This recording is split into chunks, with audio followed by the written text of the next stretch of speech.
Welcome back to the final Westfield Sports Show of the year. We are your hosts, Drew, Callie, and Adrian. This week we will talk everything Westfield sports, the Pacers' historic playoff run, and the Indiana Pacers back in the conference finals, first time in a decade, come back from down 3-2, win the last two games, and defeat the Knicks in 7 games. Come on! And we will also preview the greatest spectacle in racing, the Indy 500, and much, much more. Catch a new episode this Thursday at 5:30 on the Rock TV YouTube. Baseball ended their regular season with a win on Saturday versus Batesville, 4-0. Alex Rudolph had 2 runs, and Drew Law and Lincoln Hoffman got the other 2 runs. Then, this Wednesday, the day before this episode comes out, they play Zionsville for playoffs. So for the Rocks, it's win or go home. The winner of that game plays Carmel or Noblesville. The Rock played the Eagles twice this year. Earlier this May, the Rocks took the win 10-1, but then for the second game, the Eagles took the win 7-1. Moving on to softball, last Thursday night they lost to Avon in a close game 5-6.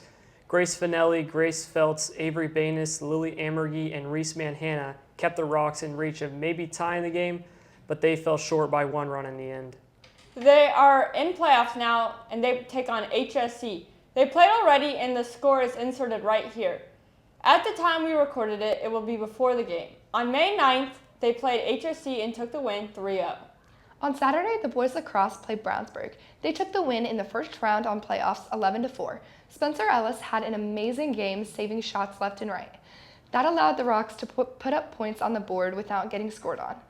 The Rocks moved on to play HSC. They played HSC for the last regular season game. They lost 4-11. Last Saturday, boys golf traveled to play in the Rock Hollow Invitational. Jake Caesar took home first place. He shot a 66, and his teammate Will Harvey took home third place with the score 70. The total team score was 286, so they won first place as a team. A team that doesn't get talked about a lot in the sports show, but is part of Rock's athletics. Unified Track over the weekend won sectional championship. They took the win with a score of 124 over the weekend at West Lafayette. Then on Saturday, they traveled to Kokomo for the Kokomo Regionals. Girls tennis, they were killing it last week. They took the win versus Noblesville in sectionals, winning 3-2. Then the following day, they played Hamilton Heights for the sectional championship. The Rocks won for the first time in school history. It was a clean sweep. This week on Tuesday, they played Alexandria for regionals semifinals. If they win, they play the next day winner of either Jay County or Delta.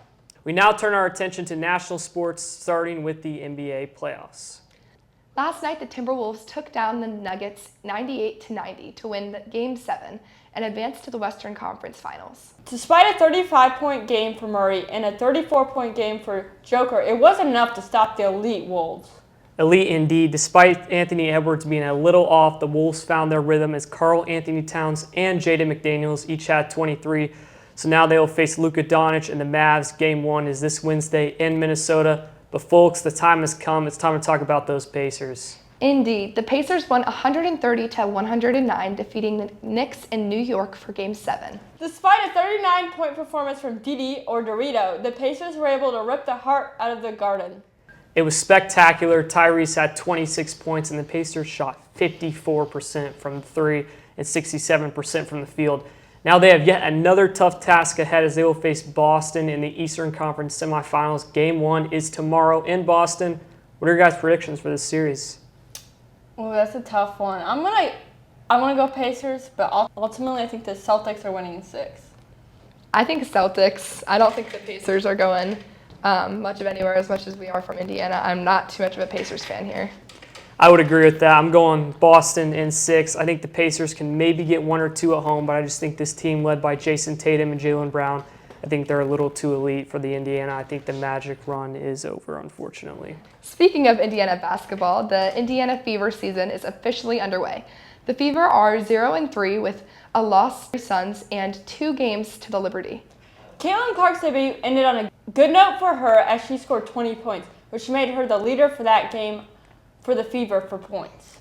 Then the Liberty traveled to Indiana, and Brianna Stewart was very strong for the Liberty. Aaliyah Boston led the Fever with 12 points. Then they both traveled to New York, and Caitlin Clark dropped 22 points, but it still wasn't enough. They are still looking for their first win. So after 3 games, what are we thinking about for the Fever? I think for Caitlin Clark, obviously she's a generational superstar. If they can just supply her with a little more reserves and talent around her, I think this Fever team could be pretty special. I mean, the Fever is already special with Caitlin Clark on the team. Because, I mean, as she has been, like, nationally seen as one of the greatest WNBA players, if I can say that, I just think that that team, like, really would be a lot different without her. Yeah, definitely. I think she adds so much, but if we look at her other teammates, she doesn't have like what Liberty has. You know, Liberty has those strong MVPs, and that's what I think the Fever need. Is more basically teammates that help her out so she's not doing it all. Yeah, they're definitely lacking that aspect with, I mean, they do have great players on the team. I'm not, like, trying to say that they don't, but I mean, as far as, like, really key players that stand out, I mean, I feel like she's the only one on Fever. I would agree with that, and let's wrap it up with arguably the biggest festival in the United States at the moment. The 500 is this Sunday. It's Memorial Day weekend. 33 drivers will go 500 miles in a wild race to win the biggest race in all of motorsports. Scott McLaughlin will start on the pole with an average speed of 234.22 miles per hour, which is the fastest qualifying run in the history of this race. I will be rooting for the drivers at Arrow McLaren, so Pato O'Ward, Alexander Rossi, and Kyle Larson, who, by the way, is doubling up. He will race in the 500, and then after the race, he will fly to Atlanta for that night for the Coca-Cola 600. So he will drive 1,100 miles in one day, which is just insane. But in this race, having the fastest car doesn't guarantee you a win. Everything has to go your way. It's almost like a game of chess. So to win this race really separates you from the rest. Your legacy will forever be remembered in Indianapolis.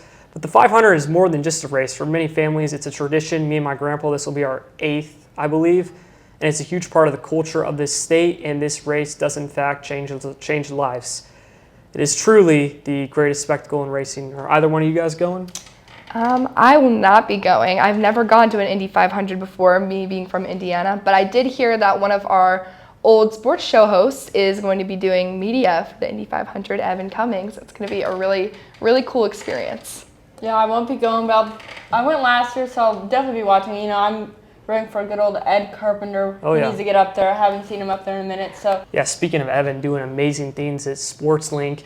And our very own Rowan Elbert will be joining him. Last week was his last show. He's done a lot for this program and really elevated it. And we're forever grateful for all the hours and work he put in. So thank you, Rowan. Thank you, Rowan. yeah, thank you. And good luck in Texas. Oh, yeah. Well, that's it for the show. We'll see you next year. Go Rocks. Go Rocks.